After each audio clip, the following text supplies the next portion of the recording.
Yeah, thank you, Mike, for the introduction. I'm Mark Perkins. I'm the CTO, Chief Technology Officer for Sun Microsystems Federal.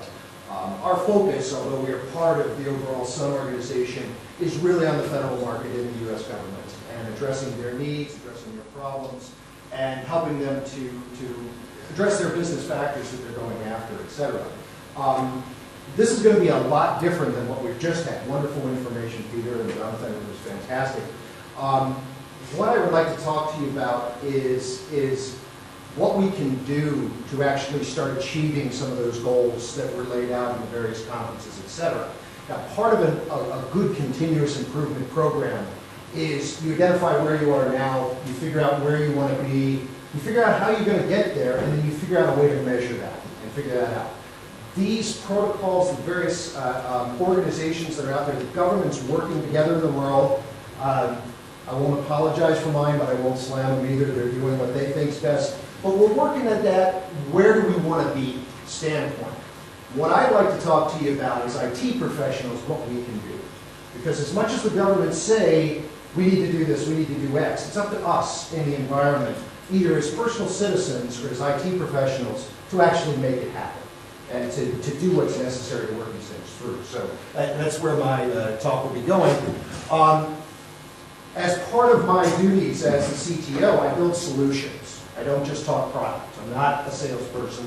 I do benefit from the organization doing well, but my goal is to actually figure out what your problem is and try to help you solve it. So I talk about people, processes, and technology. And I talk about reducing your O&M costs so that you can roll those costs back into the environment. More R&D. More R&D gives me more efficient systems. More efficient systems helps me reach some of those goals as well. So, we've seen it, we all know this. I'm going to talk just a little bit about things you know. We've got to reduce energy. All right? Now, energy, I'm using it, some terms there. I'm talking about resources, not necessarily just power, but how do we reduce the resources, the output from those resources, to be more efficient in doing our jobs? Because really what we're talking about here, in day-to-day terms, the long goal is we're trying to save planets and actually have a viable thing for our grandchildren, great-grandchildren. But what we're really talking about is how we do our business. How do we send out the pensioner's check on the weekend? How do we ensure that the defense departments have the technologies in place to actually do their jobs? That's our goal. That's what we're trying to do. We're not necessarily here to reduce emissions, although we might have that as one of our business goals. But, we're here to help people do their jobs. So how can we do that in a more efficient manner, saving energy, using less resources, but still getting the job done? Because at the end of the day, it's that output of the product that really is really what we're there to do. So, growing issue for everyone here.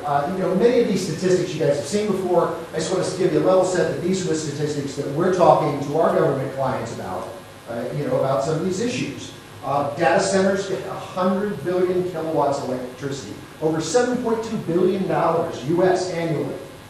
Let's get in the pocketbook. Let's get what people really think. As I think it was Peter, you were mentioning before, it's difficult to see global warming.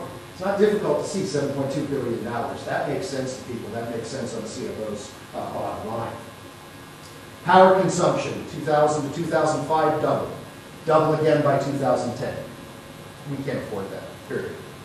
60% data centers running out of power, space, and cooling. Now, here's where we start to address why some people elect not to do green type things. If I can't do my business, I don't have enough room in my data center to turn a machine on to actually do business, what do I normally do? Well, I'll build another data center. I may not do it efficiently. I may not do it effectively. I'll do it on a short-term basis just to accomplish my mission. If we work in that mode, we have a tendency to make mistakes. We have a tendency to do things that may not be right for the long-term goal. Power density is rising. O&M costs are just out in the world. The techniques are becoming obsolete. You hear a lot of people talking about, I'm building a Class X data center. Okay, are you building a Class X data center with the cooling requirements, with the density requirements that you need to get high efficiency products? More jobs done in a smaller space and a smaller power footprint. 1990 cooling techniques, some of the 1990 architectures for data centers are not necessarily living up to what needs to be done with the newer technology. So it's something to think about.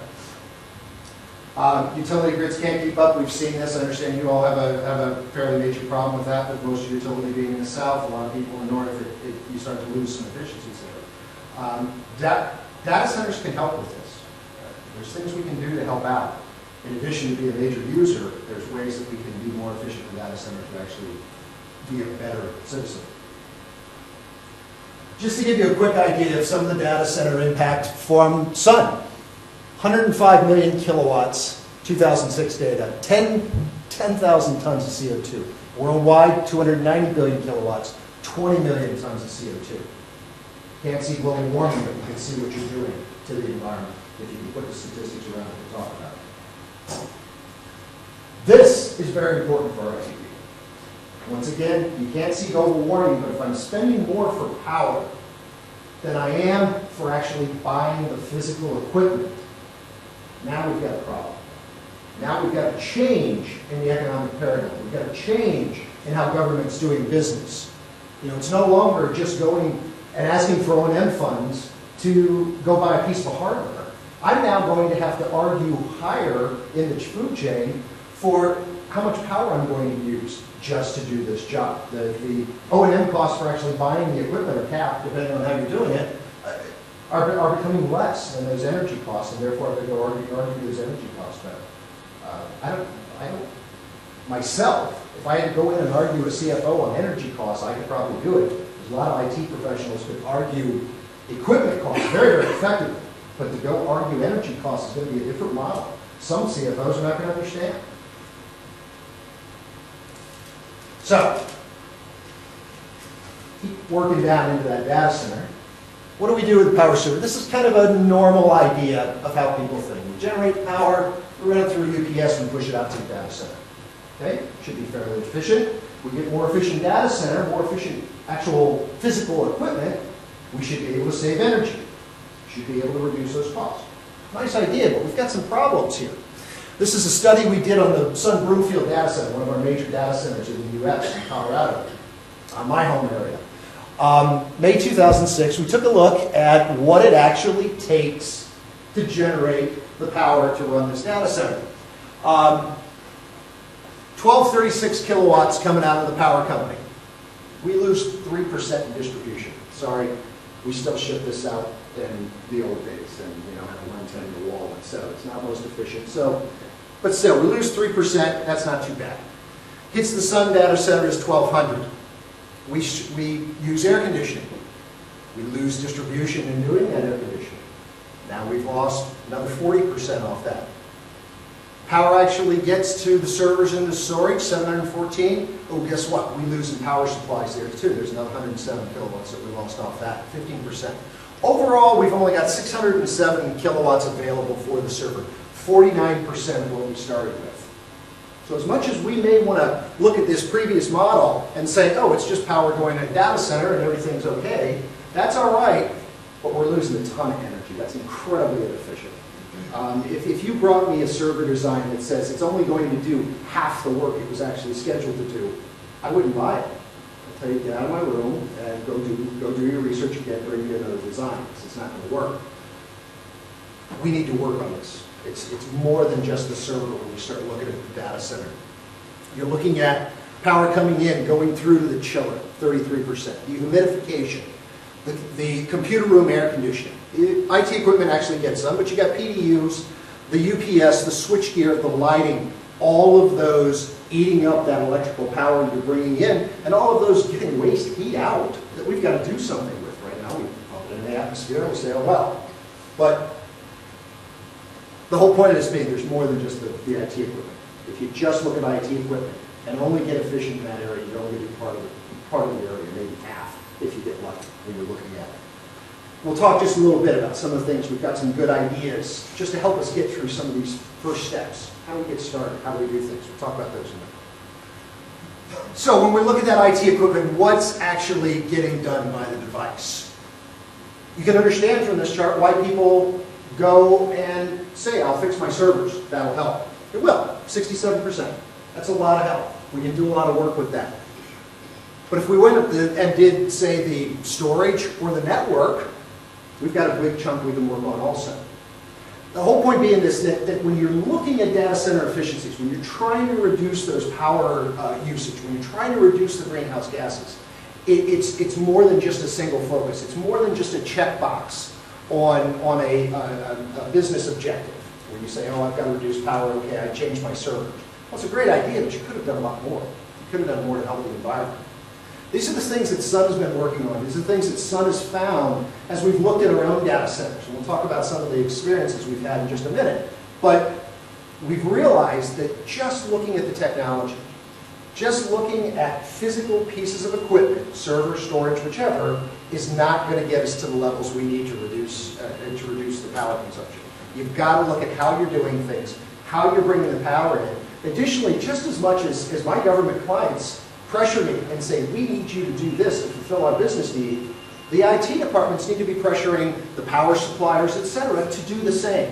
Don't let the power supplier get away with losing 3% in transmission. If he can create some sort of a technology that only allows him to lose 2%, great, there's 1 more percent I can use.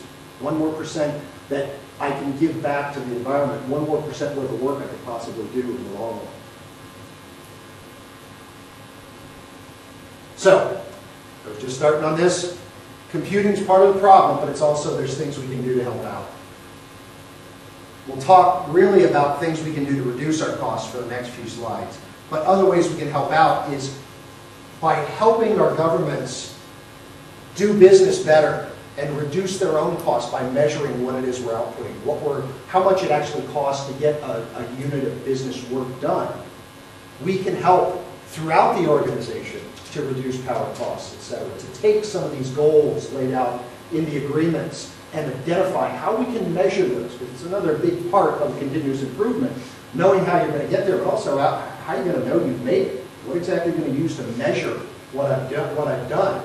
We can use some of this technology and the technology we have available in IT to help measure this and keep track of it and know that we're actually making progress.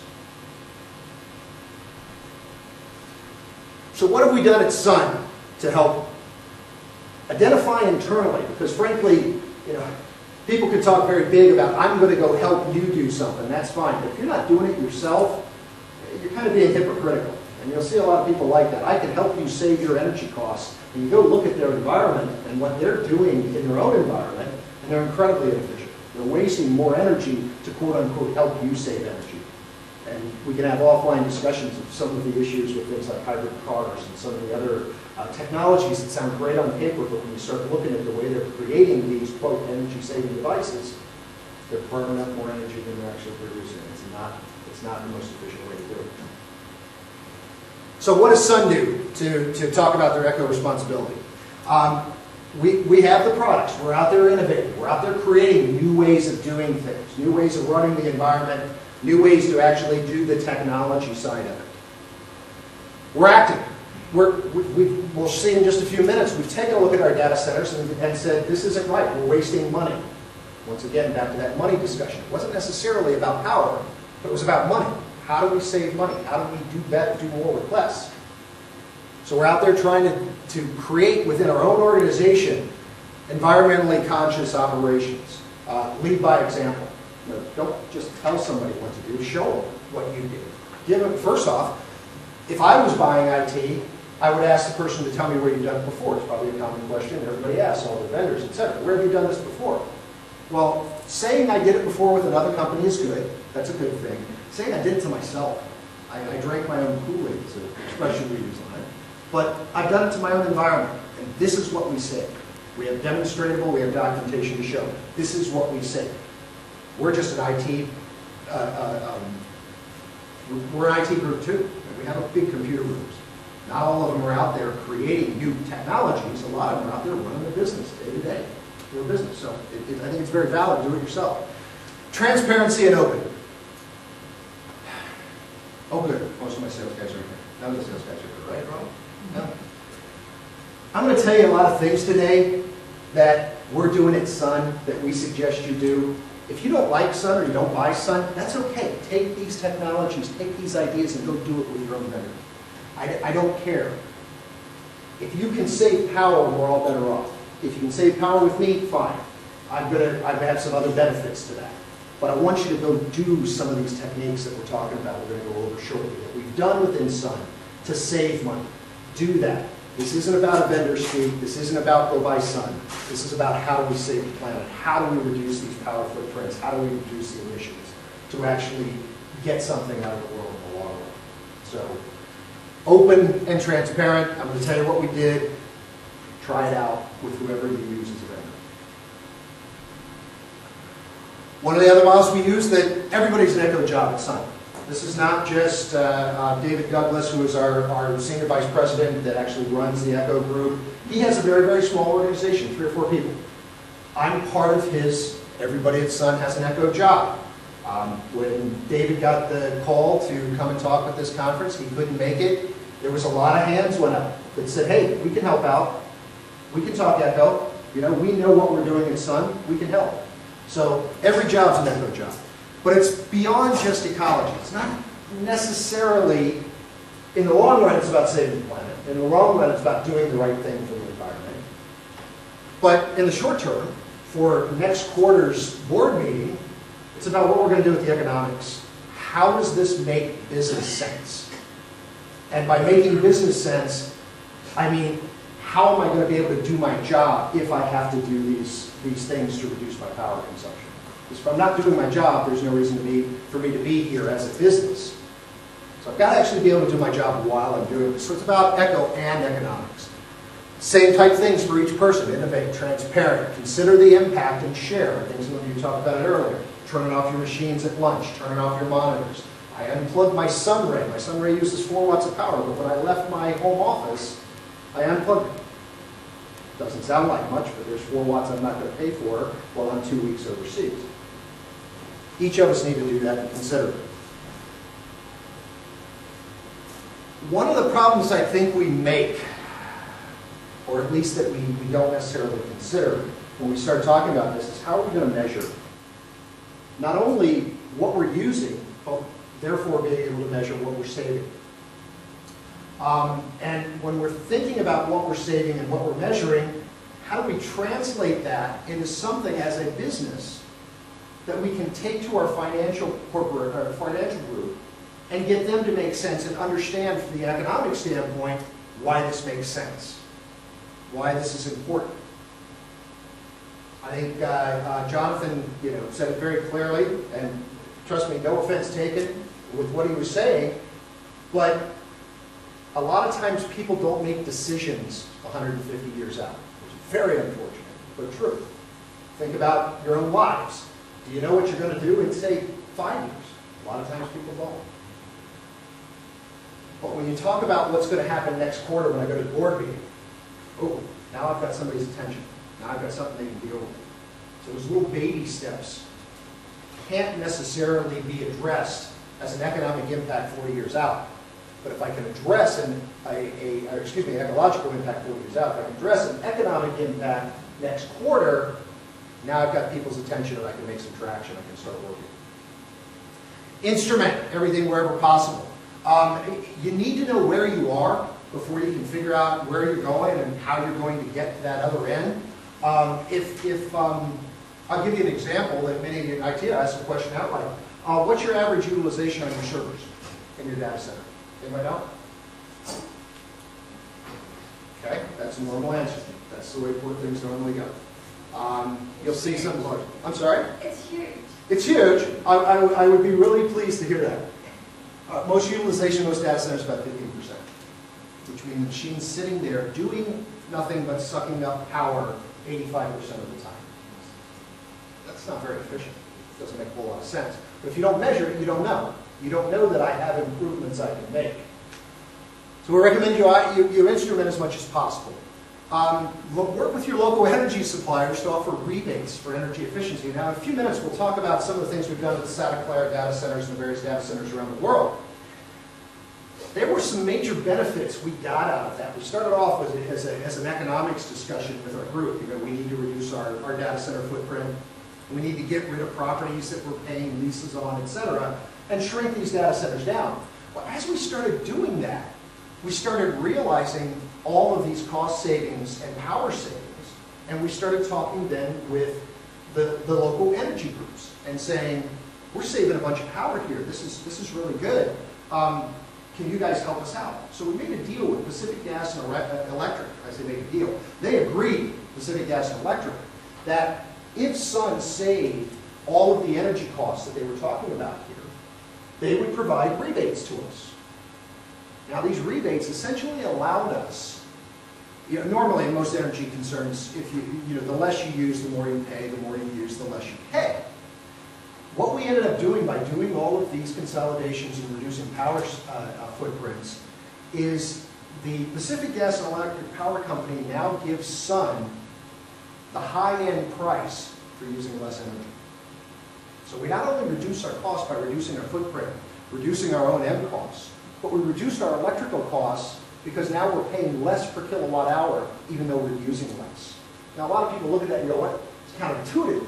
Why on earth would a power company pay you, essentially, to use less energy? So we took a look at that and we asked them, why would you do this? What saves them money? Many of these, as we said, many people are running out of power. There's no more power able to be distributed. So there's more than just this IT center out there working. There's people trying to keep their houses warm at night. There's people trying to power an office building. There's people trying to do government work, etc. And the power company was not able to actually supply those customers because some of the IT vendors were using up all the power in the environment. So by reducing our footprint, they were able to actually take care of the rest of the customers in the environment without having capital expenditures to go build new substations or develop new ways to get the power, etc. So it actually saved them money for us to save money in the long run. And it became a very compelling thing. I've been talking to Robin about it while I've been here. Talk to your power companies, regardless of whether they're state-run or otherwise, and say, can you meet your current needs? And if they can't, you've got opportunities to potentially offer them incentives, if you will, to give you incentives to allow them to meet their needs as they move forward. So there's a lot of options we can look at with that. Legislate. We've got to start these inside the government. As Sun talks about leading by example with some of these eco responsibility efforts, etc., the people look to the government. The governments are the ones signing these agreements around the world. They look to the government, and when the government stands up and says things like some governments have that will remain nameless at this point, that they're not going to play, it doesn't get the people that they're supporting and they're representing to agree to play. Now, luckily, the U.S. has a tendency to say, I don't care what you're going to do. I'm going to go do it anyway. Things like Sun and some of the other companies that go, we're going to go reduce our power footprint. I don't care if you have to sign up for Kyoto or not. And we're going to make things happen because we feel it's the best thing to do. But I know there's a lot of people I talk to especially older people in the environment, people my father's age, etc., that say, well, if they're not doing it, why should I do it? So we need government to lead by example and to be out there on the forefront. And you're not out there alone. There's documented best practices on how to do this, and we'll go over a few of those so far that we've been working with. So when I talk about measurement, some people may think, well, I've got a temperature gauge in my data center. I know what's going on. Okay, that's great for a macro view. Gives you a great idea of what the ambient temperature is in the overall thing. What's the temperature of that individual server? Is it as efficient as it needs to be? Odds are you probably can't tell them. Probably can't tell them it's doing. These are some graphs that we developed within Sun that we're going to be incorporating into our servers. So if you buy servers or you buy this as a service, this is the type of detail you're going to get in your environment. You're going to be able to see down to a single board level, and this is essentially a single board within a computer, what does the heat output look like? We also have power output graphs, but I found that the heat output graphs are far more interesting and fun to look at. So these are the ones I chose. But you can see right here, very, very cool spots. Well, those are missing disks.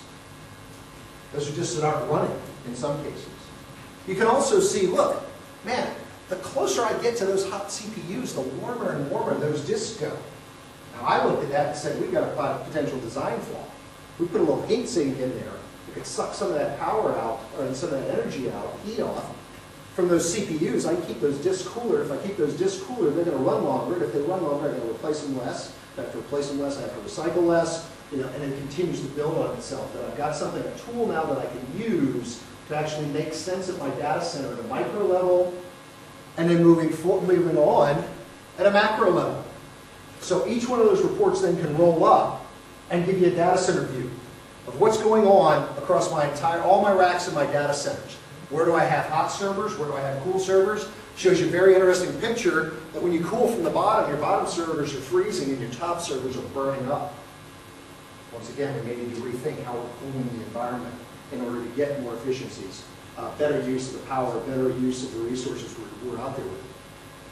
It also would give me just a macro view of what's the data center look like. If I'm looking at this, I'm looking at this corner back here going, geez, I got 4 hot servers there, I got 3 or 4 here.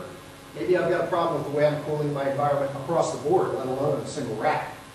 But by metering everything at the macro level and then up, or micro level all the way up to the macro and the full picture level, I'm able to do that. If I couldn't tell you how hot a specific board is, or what the utilization was on that board when it was so hot, I can't tell you where I can make efficiencies and where I can make adjustments to the environment to actually get some savings. One thing I mentioned was, you know, having the government do it. This sounded so, you know, just an off-the-cuff comment when we first heard it, and we started thinking about it. And what essentially the House of Representatives in the U.S. came out and said was, if you let out an RFP for your environment, heating, cooling, energy efficiency needs to be some of the selection criteria. Now, it didn't sound like much, but then we started to think about it and said, oh, this is brilliant. Because now we don't get into the arguments of, well, I went with this company because it was, you know, it gave me more CPU cycles or whatever the case may be. Well, yeah, but it used 3 times as much energy. Why was that a good idea? So now when they put these contracts out, they have to have power, space, and cooling as the selection criteria that's part of it. So that now all of the government agencies, as they start to roll this out, not just a single agency that's on the forefront, but all of them need to be thinking about this as we're doing it. We're educating from the top down, these type of things, educating from the bottom up. Hopefully we all need to know a good idea of where we're going. So I use these types of legislation. I think it's difficult to legislate and say, you must reduce energy. Okay, well tell me how. You know, how exactly am I to do that? Here's a good example of ways you can tell people, this is how you're going to reduce energy. Just have that as part of your RFP, of your proposal.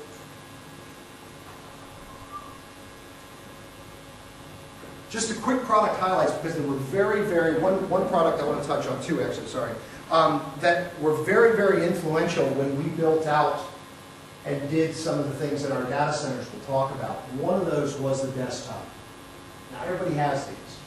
Everybody in the government has one on their desk, at least one. Some of our areas we had 4 or 5 on a desk because they had multi-level security environments where one network was one security and another was another security.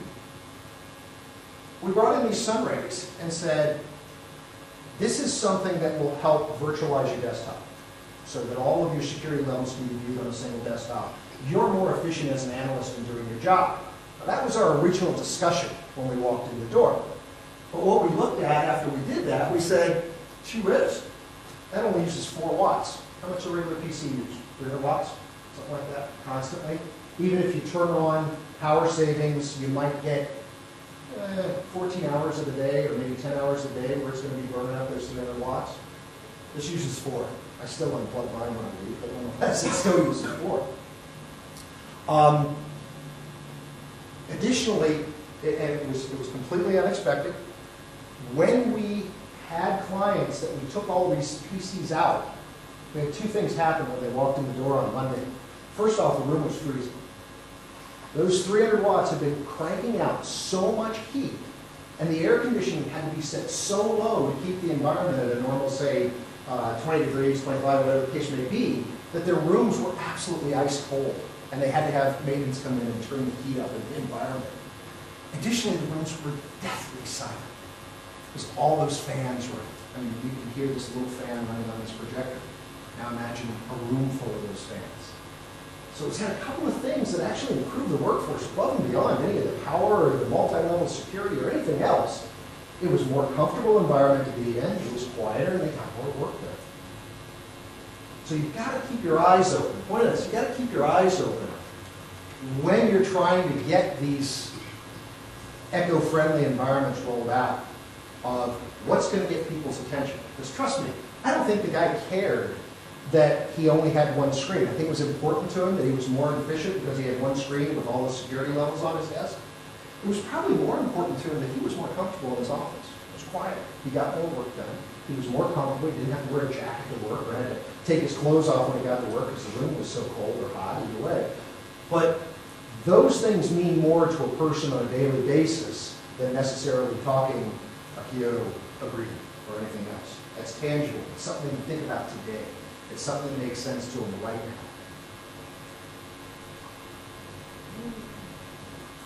Another bit on the Sun Ray. One of the other areas we looked at was people, process, and technology. You start looking at what does it take to actually run this environment. So we found it was the room was able to have the temperature turned up, saved energy. It was quieter in the environment, and we saved energy from the PC. And oh, by the way, it took less servers to actually do the environment, so we cut down on the server in the back end, and it took less people to actually manage the environment. So we were able to redeploy those people to areas they were needed to do more R&D, to get more technology, more ideas into the pipeline so that we can save more costs in the long run. So it all kind of builds on itself, which is something minor of trying to solve the security issue in the environment. Modular data center. Have any of you seen the black box, the Sun black box, modular data center? We looked at this. This once again started out as a way we could get people more of a business structure. How can we get you out the door faster? How can we get you up and running faster?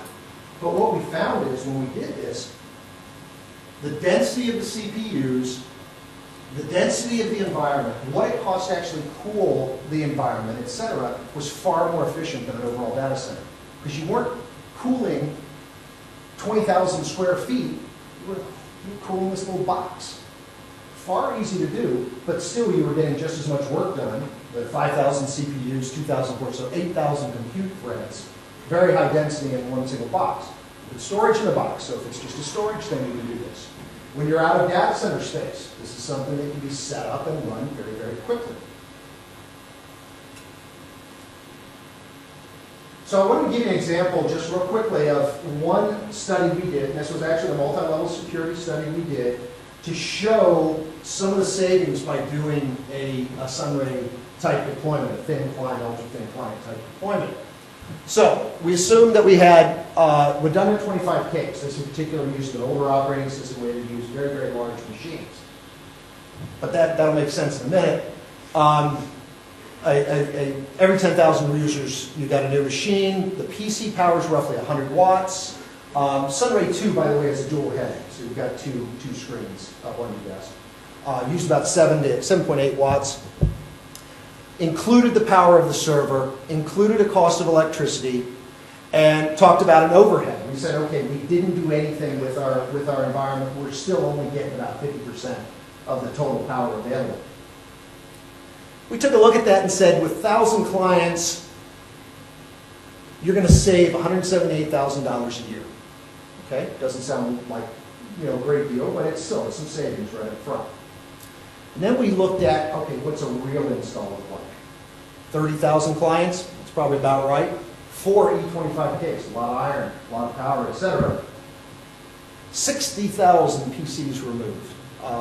We saved 65 million kilowatt hours in the PC. We saved 62 million kilowatt hours across the board saved. $5 million, almost $6 million a year in savings right up front. Take that to a financial group, it's going to make sense to them. Talk with the scientists, that's going to make sense to them. We've saved a lot of power when it comes down to it. And we're still getting our job done. We're still actually helping the company, or helping the country do business.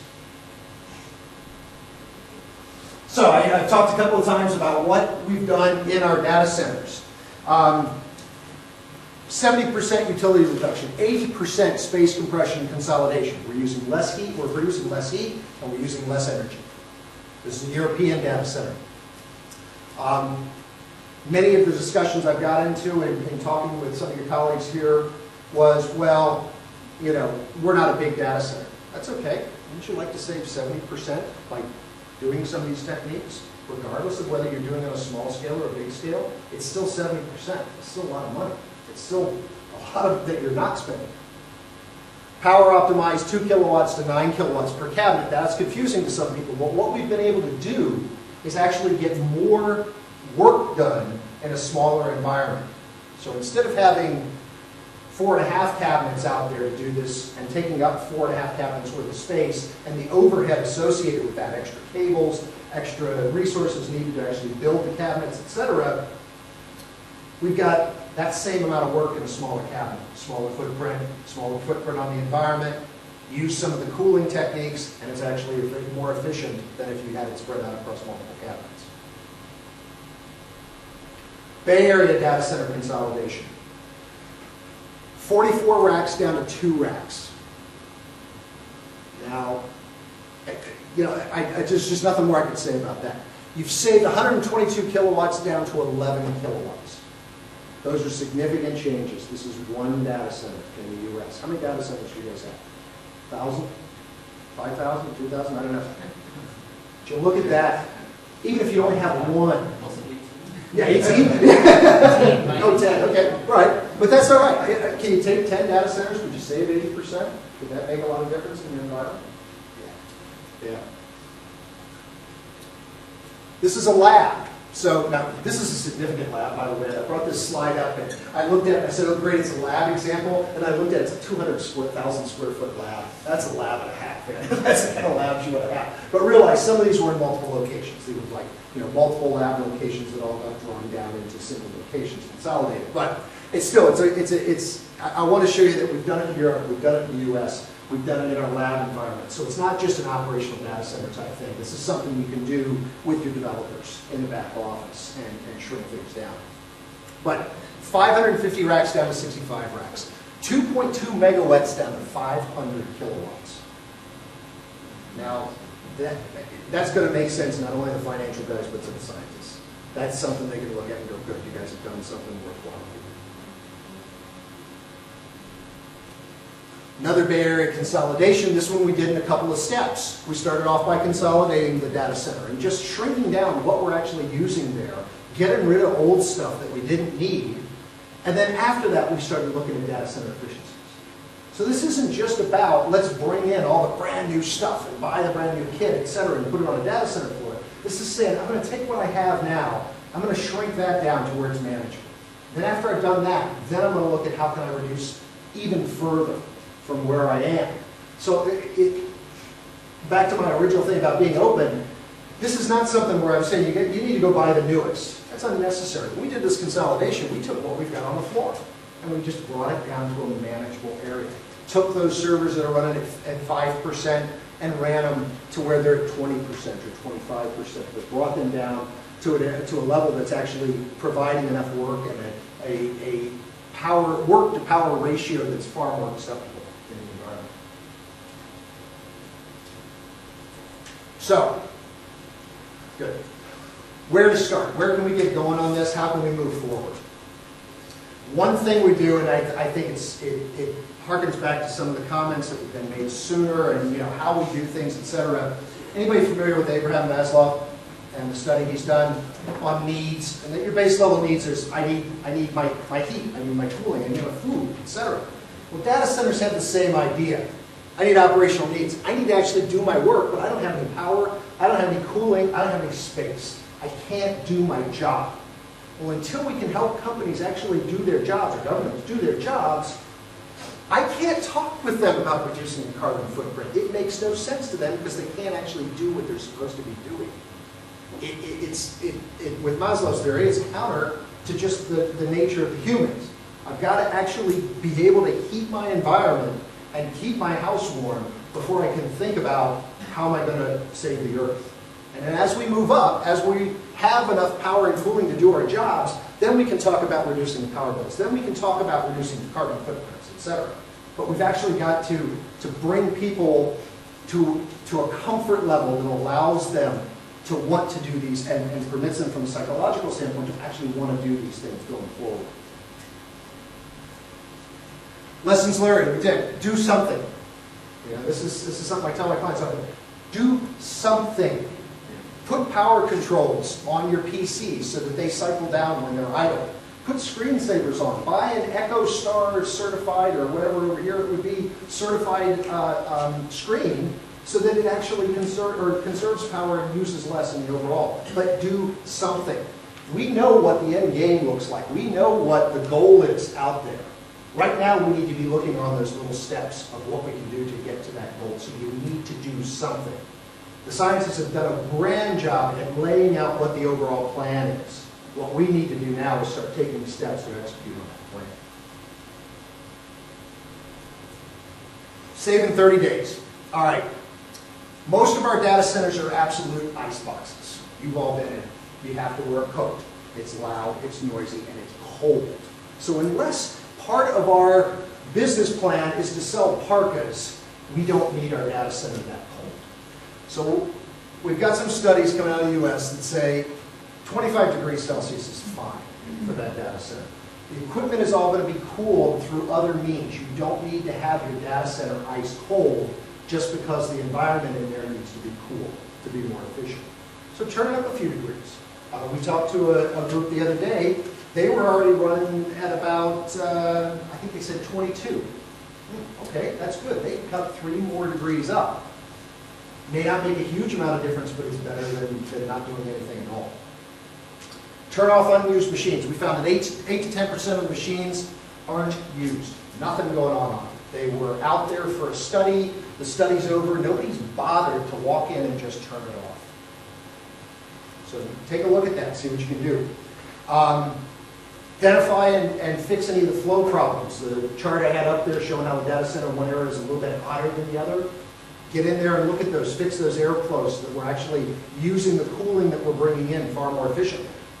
Power management. Put those on your PCs so that that power or that PC is going to start cycling down when it's not being used. These are little things, but they start to add up. And they make sense on a Maslowian level at the bottom. It says, wow, if I do this myself, I'm still doing my job, I'm still okay, I'm still feeding my family, but also I'm saving the environment. So they feel good, but we're not asking them to do something that they wouldn't do on a normal basis. Government-sponsored programs, use what is out there. Don't reinvent the wheel. EPA from the U.S. has just come out with an EchoStar for data center, and they're starting to develop that. Steal it. Use it. Ask the U.S. to have it, but use it. Don't reinvent the wheel out there. There's a lot of people that have done this. You guys have done some fantastic stuff that I'm going to be taking back and saying, hey, why don't we give this a try? This looks like a good idea. So use it. Get those out there. Ask me if you can't find it, I'll help you find it, and we'll get it out there and get it available. As you can see, there's many things around there. DOE has stuff. UK has a lot of things. Your Prime Minister has some fantastic ideas out there following on what the scientists have said and said, yes, we are going to do this, and here's the stake in the sand of when we're going to do it by. It's a good goal to set. Now we've got something to shoot for, we've got something to go for. Local activities, I think, are fantastically important because we get back to that Maslow. We get back to what is important to me as a person that can also benefit the economic or the ecological climate.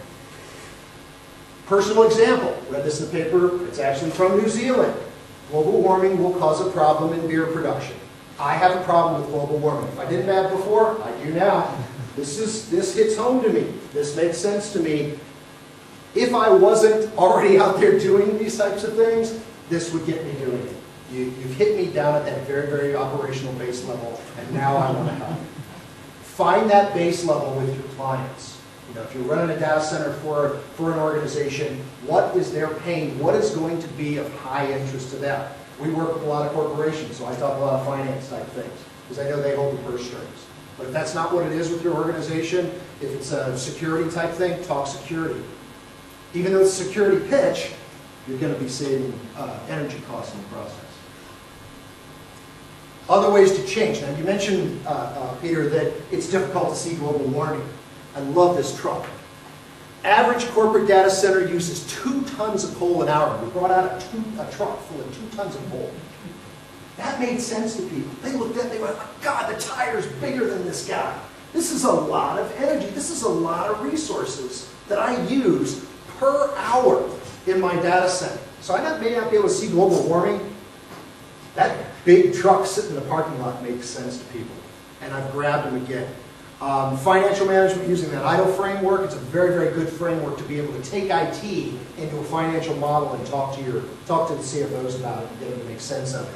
I talked about continuous improvement earlier. Use that continuous improvement program in order to understand what we're doing in the data center to get better at doing our jobs. Set a goal out there and then work towards it. Measure it and know that you're getting there. And get the C-levels involved. Don't try to do this at a low level. It's probably not going to work. You need to talk to the finance people about why this is important. You need to push, as the governments are pushing from the top down, we need to be pushing as IT professionals from the bottom up, so that it's meeting in the middle. The CFO's been told, yea, verily, by the government or by the CEO, you must do this. And oh, by the way, my IT director just said I should do that too. Maybe I should do that. Makes sense to them eventually. All right, data center and energy plan. I'm sorry, I know we're getting close on time here. This presentation is on a memory stick that's available. You guys can pick up as you go out. I go through for the next 4 or 5 slides on a data center energy plan. And this is just a simple model we put together to help you go through and think about your data centers. Oh, that's not even close to where I want to go. Let's see. Back to okay, 10 put. Improve your designs. One of the things I wanted to point out just with this, and then we can take some questions and we'll go through this quickly, is this item here, right-sizing your environment. Now this is one server, 2 configurations of one server, and just, to me, an amazing amount of energy usage. One server with one CPU running at 40%, uses 154 watts of energy. It's pretty good percentage of utilization, work done for the watts used. If I decided when I was building the architecture for this that, you know what, I want a little redundancy, I'm going to put 2 CPUs in there. Sounds like something trivial. You know, it probably only cost me maybe $100 or $200 to make that adjustment to the architecture. Uses 57% more energy to do the same amount of work. Now, if we could do this with 10 servers, we make a significant impact on the environment. We make a significant impact on the bottom line of the country. Retire old used systems, we talked about that. Accelerate technology refresh. It's another technology-based thing, but that refresh just continues to help save you. 16x savings in power consumption by doing this. Dedupe. We were talking earlier about, you know, I keep a copy of a document, you keep a copy of a document, all that's backed up. We continually build out huger and huger tape things. There's technology out there that can help with this. There's programs out there that can go through your backup and go, oh, I already got a copy of that. It hashes out properly. I don't need to store that. I'm just going to put a reference over that. So use those technologies to save that storage side of the pie chart that we were looking there for. Cooling efficiency. We talked about right sizing. Power distribution. My government clients pound on me constantly. You've got to do it this way. You've got to do it this way. I don't know any of my counterparts that have walked to the energy company and said, why are you giving me power at only 30% efficiency of what you could? You need to do better with that or I'm not going to buy from you. That sounds crazy, but we can do that. We did that with PG&E. It's a good model. Take that model to your local energy concerns and talk to them about it. And say, look, you know, why should I pay more just because I'm using less? That's in your best interest. You now have more energy to sell. So talk to them, push them, get them to think out of the box. SLAs. Hopefully you all have some sort of service level agreements or service level objectives that you're working towards. Use those to help drive the environment. Full redundancy is not necessary for most areas. It's way, way expensive. You saw in that just that simple 2 CPU to 1 CPU level. It costs a lot of energy. It costs a lot of money to do. Make sure that if the SLA doesn't call for it, don't do it. Or if they want to do it, make sure that they pay for it, and you can counter some of the energy costs and maybe invest it to do something else. But get those SLAs in place. Make sure that you're working towards those. It's a good measurement to understand if you're meeting your goals. Our wish list, energy reduction. Talk to people about these new rules. Talk to them about saving energy. Let them know that it's easy enough to do. Let's go work towards it. Help your consumers understand this. Once again, personalize it. Talk to them that their beer production will be effective if we don't save energy. You'll get their attention, or you'll find the area that will get their attention. Lead by example. Support global regulatory harmonization. We heard that from Jonathan earlier. We got to work together on this. It's important for the governments to do that. It's far more important in my mind for people at our level to do this. To be talking amongst each other going, how are you doing it? Can I do it the same way? Yeah, all right, let's share this data so that we can all work together. We'll let the governments go fight somewhere else. We are probably far more effective at working together than the governments will ever be. So work at that level, work with each other, share ideas, create blogs, create wikis, get this data out to your constituents, out to your counterparts, and let them understand what you're doing and how they can use it also. So, it's good business to be environmentally conscious, just as much as it is good ecological, good for the planet. So, if there's anything I can do to help you, please ask. I will be around all day. We can talk, we can go further. Because I've taken into your tea time, I'm very, very sorry.